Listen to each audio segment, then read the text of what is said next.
What's happening, everybody? It's Sean with Reactions to the Classics, and today we resume our journey through the history of Christian music. This time, 1979 through 1985. We got 11 or 12 songs, however you view this, from the early days of CCM, brought to us by our friend, longtime supporter and patron channel, Scott. Appreciate you, Scott. Appreciate all the things that all the patrons bring. We wouldn't make it without you guys. If you guys support us anyway, check out the Patreon link below, or the patron link on the end screen. We got the first part of this journey that I did a couple months ago that I will put a link down below so you can check that one out. You don't have to watch it first, you can jump in wherever you want, but Scott knows a ton about this genre. Obviously he's a Christian. I'm a Christian, just giving that full disclosure up front, and we kind of feel the same way about current Christian music and have for quite some time. So we're going to kind of go back to the people who were kind of on the ground floor, who were doing it before or not because of fame. Let's put it that way. All right. So this is all going to be Scott's words. I researched these songs. I didn't find anything outside of his depth of knowledge. So he says, as the 70s graduated into the 80s, and I witnessed the accelerating popularity of CCM. With that popularity came an increasing focus on marketing and formula-driven music. Oh, that was only just a little glimpse of what was to come, right, Scott? As a result, a variety of singers and bands grew in fame and popularity as their radio presence became ubiquitous. I would never say that these artists were somehow inferior or subpar in quality, but to my ears, they started sounding very similar, and the sound was becoming a genre unto itself. And reading a few of the comments from the previous list, the one I talked about that's going to be linked below, one person listed some of these names as worthy of a mention on a list like this. Those names include Amy Grant, Michael W. Smith, Petra, the Imperials, and later on came artists like Russ Taff, Stephen Curtis Chapman, Steve Green, Margaret Becker, Carmen, a bit of a Christian lounge lizard, Scott says, and a handful of others. You won't find these folks on this list primarily because I didn't listen to them, and this sampling, along with part one, depicts a history of CCM that includes lesser-known artists and bands, people that flew under the already formulaic and unoriginal radar. That description may sound hypercritical, even harsh to those who enjoy the more popular music at the time, but that's just how, even at that time, I was beginning to perceive the Christian music world. There existed a wealth of artists and bands who were getting little to no attention within the mainstream Christian markets. Another reason my list includes only obscure music and composers is that the history of popular Christian music has been pretty well documented elsewhere. Video histories are available where anyone can learn about the rise of CCM as we know it today. It's not all bad, lyrically or musically, but it does lean into a particular formula and also tends to stay away from difficult topics that concern the complexity of real life when compared to the easy believism that now permeates the Christian music landscape. Boy, that's a great statement right there. Among the obscure artists that comprise this list are some legendary names. With the dawn of the decade of the 80s came an influx of established and respected artists who were either brand new Christians who had been believers all along, but who had made their names in the mainstream world. Included in this list are Arlo Guthrie, Noel Paul Stookey, Kansas, and Bob Dylan. But there are a number of other names that are not included here. People who gave their lives to Jesus and began producing music that reflected their newfound faith. B.J. Thomas founded a newly revived career in Christian music and was all over Christian radio throughout the 80s, only to vanish as suddenly as he appeared.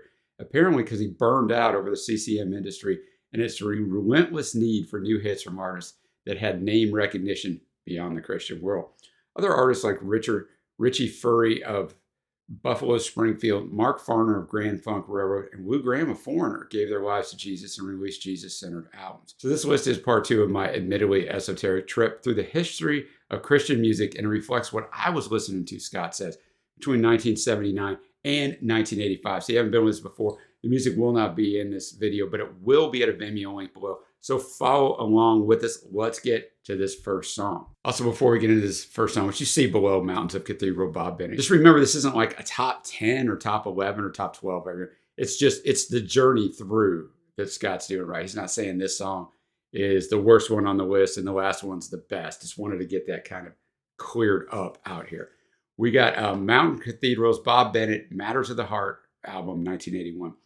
Scott says Bob Bennett joined the Maranatha label in 1979 as part of the second wave of Jesus musicians who, with his first album, appropriately titled First Things First, Bob Bennett brought to Christian music one of the first true singer-songwriter approaches and sensibilities. He also brought with him a deeper look into the human condition, especially as it compares to the commonly held understanding of the Christian standard of an easier life because we love Jesus, if only, right? With this track, Bennett expresses his distinctly poetic side, calling upon the great outdoors to demonstrate how small we are in the big picture, at the same time marveling at God's attention and love towards us. Musically, while Bennett excels as a guitarist, he employs orchestra, banjo, and the hammer dulcimer, which is a centerpiece of the track. All right, man, I'll have the lyrics up as always. Thanks again, Scott. Let's get after it. Bob Bennett, Mountain Cathedrals. And, what started out what seemed like it was going to be an acoustically driven song, actually turned into a very lush arrangement, which I enjoyed. And I mean, I think he's observing the things around him and just kind of marveling over how God could allow him to experience those things. As he says, I've dreamed of stars in the heavens and starfish in the sea and wondered how the heart of God could care so much for me. He's never been a strong man, at least outside the skin, and I'm eager and afraid at the same time to move from where I've been. And then he goes back to the motif, the first and last verse are the same, singing in mountain cathedrals with steeples rising high. I thought that was a good way to start this list. Now we're going to check out Mr. Arlo Guthrie, Which Side, from the Outlasting the Blues album in 1979. Scott says Arlo Guthrie was well known throughout the 60s and 70s for his protest songs and is the talented son, of course, of the legendary folk singer Woody Guthrie. The songs that he was best known for were Alice's Restaurant and a cover of City of New Orleans, his only real top 40 hit. I discovered this album in 1980 in a Christian bookstore in Berkeley, California, and found it odd that Arlo Guthrie was being sold in a Christian bookstore. Always on the lookout for unusual, out-of-the-mainstream Christian music, I took a chance and was pleasantly surprised.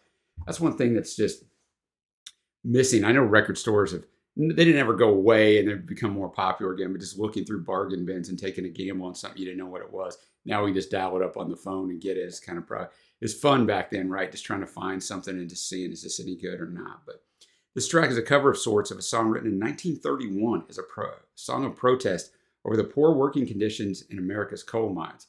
Some years later, the lyrics were changed to reflect a Christian message, but just who altered them is still a mystery. Much earlier in the 70s, Christian music producer Randy Matthews recorded the altered song, and here Guthrie covers the Christian version. This is the first track on this list that cites the wilderness journey of the nation of Israel under the leadership of Moses. Later on in the list, we'll revisit the subject with another legendary folk singer. But for this track, Arlo Guthrie lets loose his no-holds-barred views on the statement Jesus made in Matthew 12:30. Whoever is not with me is against me. That's right, boys and girls. There's no middle ground. Which Side? Arlo Guthrie, who does sound at times like he's doing a little Dylan there. They do sound very similar at points. And I mean, it's about what Scott said, and he's just talking about this trouble around the world. It looks that way to me. People don't know what to do. They don't know where they should be. But just one question still remains to which we must respond. Two roads lead from where we are. Which side are you on? And then the chorus is very catchy. Are you on, boys? Which side are you on? Talking about Moses crossing the desert.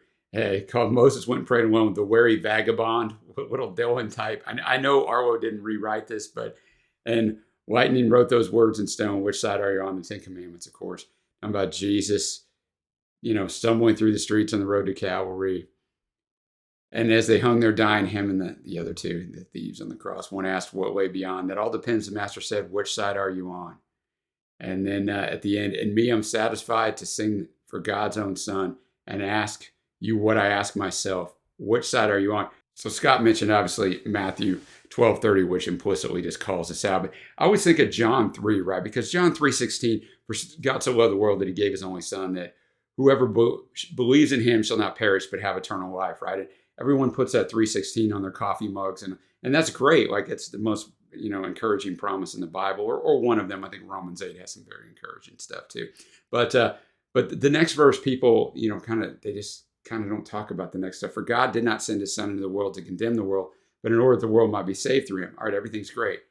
But verse 18, whoever believes in him is not condemned, but whoever does not believe is condemned already, because he has not believed in the name of the only Son of God. And this is a judgment. The light has come into the world, and people love the darkness rather than the light, because their works were evil. For everyone who does wicked things hates the light. It does not come to the light, lest his works should be exposed. So here's the thing, and it's what this song is saying. That's what Arlo was saying. There's no, I got no opinion on Jesus. I don't dislike him. It's fine. I mean, I'm not hating on. No, it's like you either believe in Jesus and follow him, or you don't. There's no in between. There's no, I'm Switzerland on this, I'm neutral. It just doesn't work that way. So I know that's not a popular thing to say. I know people don't want to hear that, but that's the truth of the Bible, man. All right, next up we have Lord, Every Nation on Earth Shall Adore You from the great John Michael Talbot. Songs for Worship, Volume 2 is the album in 1985. Scott says, one thing I've always loved about John Michael Talbot's approach to making music is his countercultural vision. As the world of Christian music evolved to keep up with their secular counterparts, and as the music reflected the trends of the music industry in general, Talbot moved in a decidedly opposite direction.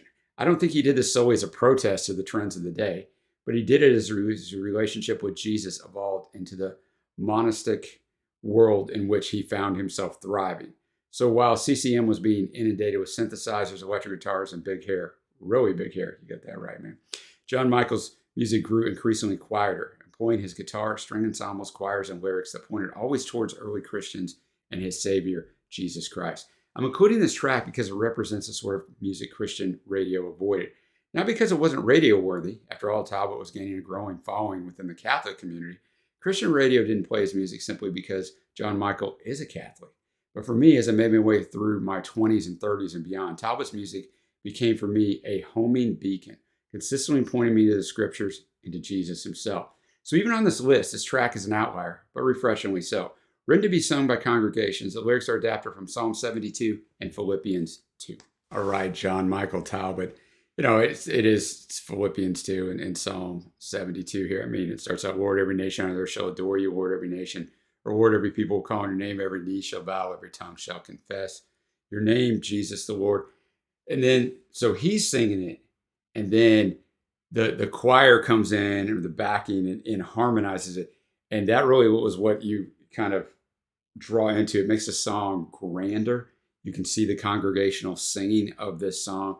So yeah, I just kind of it tells of Jesus' second coming and the peace that there's going to be, and he will rule, and those sorts of things. So I thought it was really well done, and definitely, yeah. I don't want to say a grander song. More of a solemn song, I guess would be the word. I mean, not in a bad way. It's really, really well done. Next up, we have James Vincent in his song "How Can I Thank You Enough" from the Waiting for the Rain album in 1978. Scott says, even in 1980, when I picked up this album, I had never heard of James Vincent, and no one I knew ever heard of him. Here we are 40 plus years later, and I still don't know anyone who's heard of him other than me. Well, now it's going to be several. It's too bad because once again, I took a chance and discovered a seasoned studio musician from Chicago at the top of his game, playing a smooth jazz guitar and singing with a jazzy baritone voice. The album's lyrics reveal a newfound relationship with Jesus, and the music is like none other in Christian music then or now. This track is a simple prayer of Vincent expressing his deep and profound gratitude to Jesus for his new life as a child of God. How can I thank you enough, James Vincent? This list is definitely eclectic so far. I think all four songs are pretty vastly different in the way they're constructed. That was definitely just a smoother, really, jazz type of delivery. I don't know that James has the greatest voice in the world. That might have hurt him. It's not bad, and I got used to it, and I thought the harmonizing on it was good. But the musicianship was absolutely fantastic. Just, a song of thanks. Like everything I do from now on, every song I write, everything's going to be because of what you've done in my life. And if you're a Christian, then and you truly follow Jesus, then I mean everything you do to some extent flows out of that not only mindset but that indwelling of the Holy Spirit. So I thought that was a good song and definitely a nice little curveball on here. Next up, we got Kansas, their song Crossfire from the album Vinyl Confessions in 1981. Scott says Carrie Livgren, who, by the way, we have a top 10 up that Scott did a long time ago. If I remember, I'll link that below. Otherwise, go look for it after this. Carrie Livgren made big news among Christian music nerds like me, Scott, when he released his solo album Seeds of Change in 1980, revealing that the composer of Carry On Wayward Son and Dust in the Wind had become a Christian and was now producing music pointing to Jesus. But Livgren was still writing and playing music with Kansas, so when Vinyl Confessions was released in 1981, I was anxious to hear if Livgren's faith translated to his Kansas lyrics. They did indeed. In fact, Livgren's songwriting was so clearly pointed to Jesus, Kansas's primary lead singer, Steve Walsh, quit the band.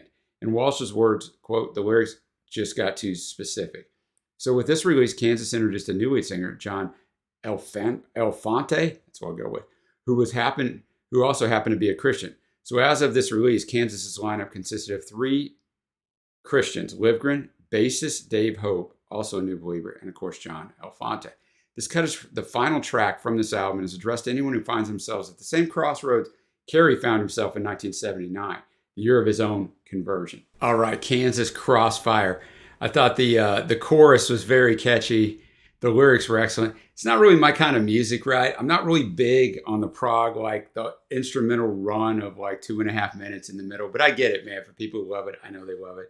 Not throwing any shade at Kansas there, but the lyrics are excellent. And really very similar to the second track, right? Which Side, Arlo Guthrie, kind of telling you got a choice to make here. And if you make the right choice, in my mind as a Christian, the only choice, then although whether you have a choice in it is a whole nother ballgame with the Holy Spirit indwelling you, but we won't get into that complicated theological issue here. But he's basically just telling you don't worry about things, because if you follow Jesus, you're not going to have to worry about it. You know, and the course, you're caught in a crossfire of a greater love than man has ever known. You got to choose which way you're going to go. So that's where it kind of gets into the Arlo side. Caught in a crossfire in a world of darkness, turn to light. Time's disappearing, all that you're fearing, dreamers awaken, chance are taken away. It just kind of goes through in the song like how we try to hang on to all these things that are fleeting, right? But there's one thing that will remain above all else, and that's Christ, your love in Christ, and going to heaven. So a really well-written song. Now we're going to have a little double feature here. We got Love Hurts and He Gave Me Love from Eric Nelson and Michelle Pillar or Pilar, probably Pilar, from the Misfit in 1979. This is meant to be one continuous song, Scott notes. Eric Nelson was one more pioneer of the Christian music genre. He came from the raft of Maranatha artists that got started in the early to mid 70s. He played in a couple of bands before going solo, but after this album, he never recorded again. Michelle Pilar was, at this point, a relatively unknown singer who went on to a pretty successful solo career throughout the 80s and 90s. She was also married to legendary rock and jazz guitarist Larry Carlton. Nelson's writing for The Misfit. This album explores the pain of fragmented relationships. With brutal honesty, he writes about the crippling confusion that hits in the midst of rejection, especially rejection from those you love and who have professed love for you. The first song in this 2-song medley is a cover of a song written in the 50s by a somewhat obscure country artist named Baudelaire Bryant. Get my Cajun going here, my French. The song has gone on to be covered by dozens of artists through the years, most notably Roy Orbison, the Everly Brothers, Emmylou Harris, Cher, and Rod Stewart, to name a few. If anyone knows this song, it's probably because of the 1976 version released by the Irish band Nazareth, but Michelle's rendition here, when blended with Nelson's ensuing lyrics to He Gave Me Love, places the song in a context of human love juxtaposed with the love of God. Together, they paint a moving picture of the limits of our flawed concepts of love and the realization that God's love is expressed through Jesus, never fails and transcends even the most difficult of life's disappointments. I include the song on this list because this album marks one of the first instances of a Christian artist looking past the benefits and joys of the Christian life and into some of the more difficult realities of being human. Needless to say, these songs didn't get radio airplay because so much of the subject matter was such a downer, but that is life, right? The Bible tells us life is going to be difficult, not this stuff of you're going to accept Jesus and your life's going to be perfect. It is going to be eternally, right? But it's not going to be on this earth. Read the Bible. I don't know why any pastor, so-called pastor or church puts that fallacy forward, right? That now everything's going to be great. It is eternally in the big picture, but surely not on earth. Read the Bible, boys and girls. It never promises you that. Okay, the back-to-back Love Hurts and He Gave Me Love. I can definitely see why these are meant to play together. It's really a very smart thing that Eric did here.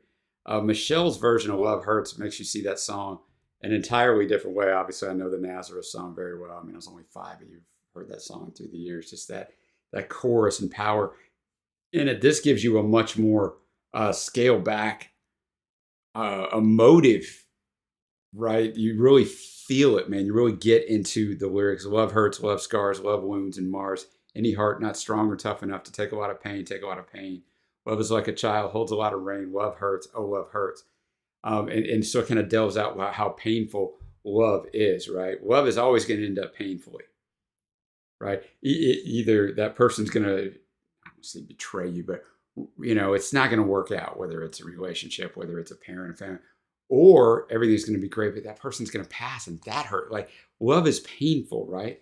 Unless you're the first one to go of any people that you ever loved, which, I would think is not really possible. So if we've got that over here, that the human love is just, it's painful, man. But then we transition right in. And Michelle actually takes it into Eric's song a little bit. So it definitely is a nice little meshing of these two songs. And then Eric's like, when I was down, they wouldn't stay. So just building on that theme that, people will let you down. When I was hurt, they turned away, but Jesus called me and I must stay. He gave me love. You see, his friends all let him down. And when he healed everyone, all he got was a thorny crown because of love for you, because of life and truth. And he does a little call and response. And so he just kind of delves that out. That was a really smart way to do this, and definitely enjoyed that. All right, we got 5 songs left. You see it below. Alleyways of Strife from DeGarmo and Key from the album This Time Through in 1978. The DeGarmo and Key band was hugely successful, Scott says, throughout the 80s and into the 90s, mainly within the evangelical youth culture. They're especially well liked by youth leaders because of their straightforward musical preaching to young people and their strong, high-quality rock sound. I stopped listening to them after their second album in 1979, mainly because of the preachy, teenager-targeted nature of their music. But in 1978, when this first album was released, they were unknown, which of course is why I picked it up. They brought an immediate elevation in sophistication and quality with their brand of rock, relying on guitars and synths and Dana Key's Michael McDonald-like vocals. This track is a scaled-back ballad that highlights Key's strong voice and the band's clear compassion for those who don't yet know Jesus. All right, Alleyways of Strife from DeGarmo and Key, a little live version there. I'll leave that first minute in there. We're throwing a little shade at some country music in there. Sorry, you country music fans, but really good voice. I do hear the little Michael McDonald sort of tones in there. I also think the harmonizing is great, and it basically is just it's some evangelism in there. So powerful voice, powerful harmonies. Next up, we have On the Fritz from Steve Taylor from the album On the Fritz in 1985. Scott says Steve Taylor first arrived on the CCM map in 1983 with his album I Want to Be a Clone, and drew immediate and consistent criticism for his lyrics, which took direct aim at cookie-cutter Christianity and other taboo subject matter. Taylor also broke some new ground in mainstream CCM by coming in with a new wave, frenetic styling, and David Bowie-ish vocal style. This track comes from his third studio album when he was in full stride as a somewhat accepted and popular artist, again, mainly within evangelical youth. As a youth pastor at the time, I played Taylor's music to death and caught quite a bit of flack from conservative Christian parents of teens. This track is a perfect example of Taylor's penchant for venturing fearlessly into controversial issues within the church. When the song was released, Jimmy Swaggart was in full rant against Christian rock music, demon music, I think he called it, as well as any other sin of the movement he could rail against. Not long after this album was released, Swaggart was exposed as having a relationship with a prostitute. An indiscretion he made a big show of repenting regarding. I remember that. In my opinion, Taylor's lyrics in this track have Swaggart specifically in mind, but also any other preacher who gets a bit too big for his britches. And I can draw a 5-mile radius from where I live and pick out 20 of them. On the Fritz, I can definitely see the Bowie influence here. I don't know if he's trying to be Bowie, but I could definitely see that there. And you do get the whole pastor thing here, and it probably is about Swaggart. Some of the things, his ego, he kept his ego there as a sad affair on the Fritz. The inner circle knows, and so the story goes, and so all this stuff. But the chorus, so the crowds grew and their praise did too, and a mailing list sent you money. So they loved Jerry Lewis in France, which Jerry Lewis is a very famous comedian now. He's not as well known, obviously, as time goes on, but he's very famous in France. That was kind of a well-known thing.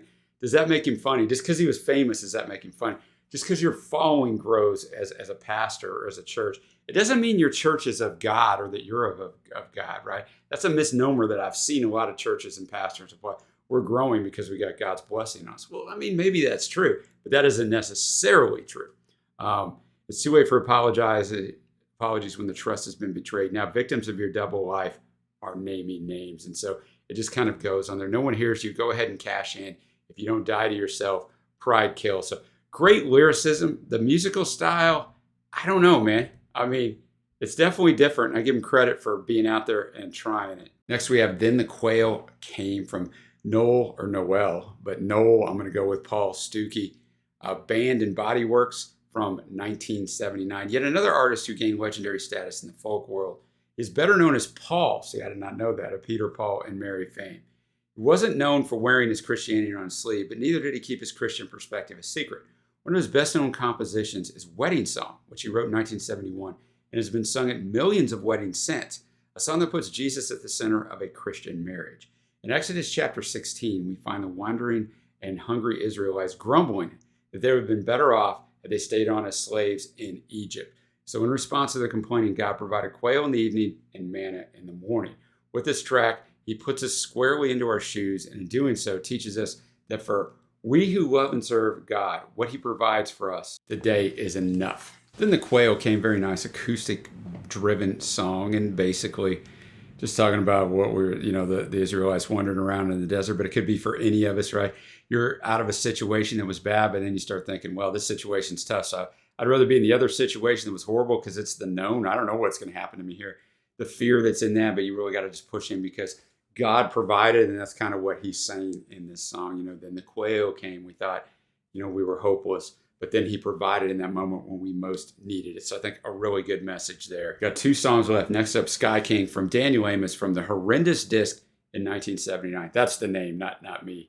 Not me giving a descriptor. Scott says, Terry Scott Taylor and Daniel Amos were never satisfied with any particular musical style. So as the 70s merged into the 80s, so did the music of this forward-thinking band.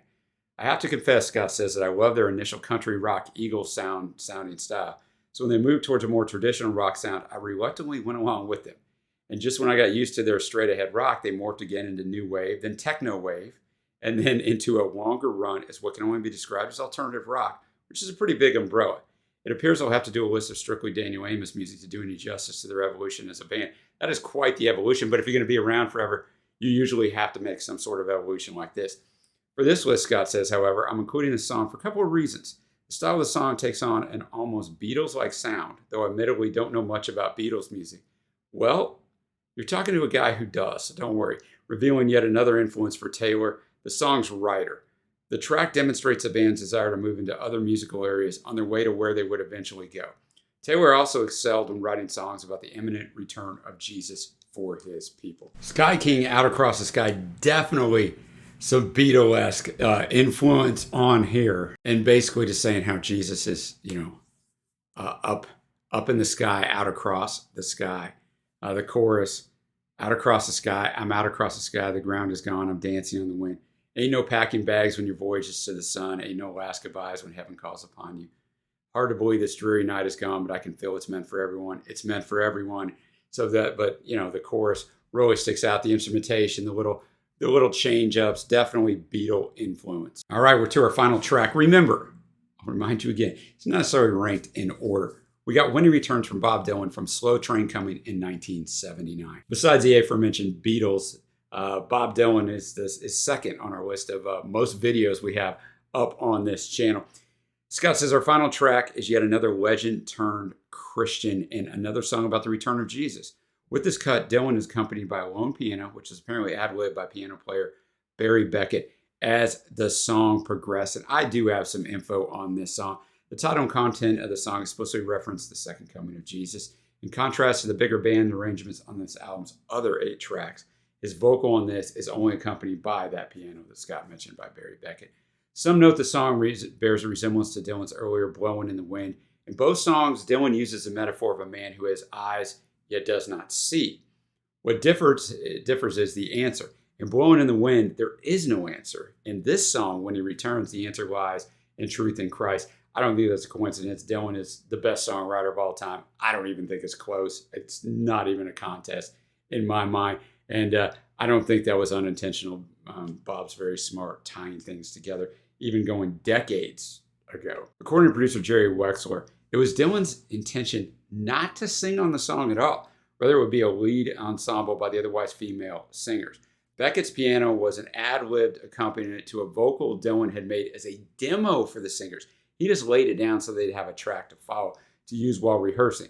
Ultimately, however, Dylan abandoned his original notion, and after practicing overnight, he redid his vocal to fit the demo's spontaneous piano track. So a lot of interesting stuff. If you ever dig into Dylan's studio stuff, it's insane because things turn out ways that you wouldn't expect, and great songs get left on the floor.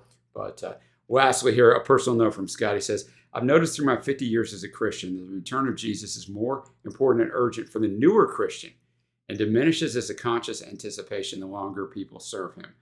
I wonder why this is. It's a great question, and I don't know, man. That is a great question. I wished I had the answer. When he returned, Bob Dylan, Trey and I did a full album review, the old style reviews of this about 3 years ago. I've never listened to the album since. I don't remember this song. I don't remember any of them, but just an FYI if you want to look for that later.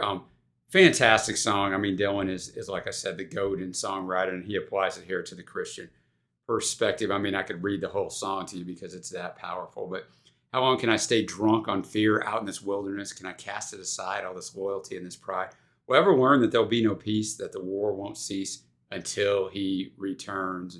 Surrender your crown on this bloodstained ground. Take off your mask. He sees your deeds. He knows your needs before you even ask.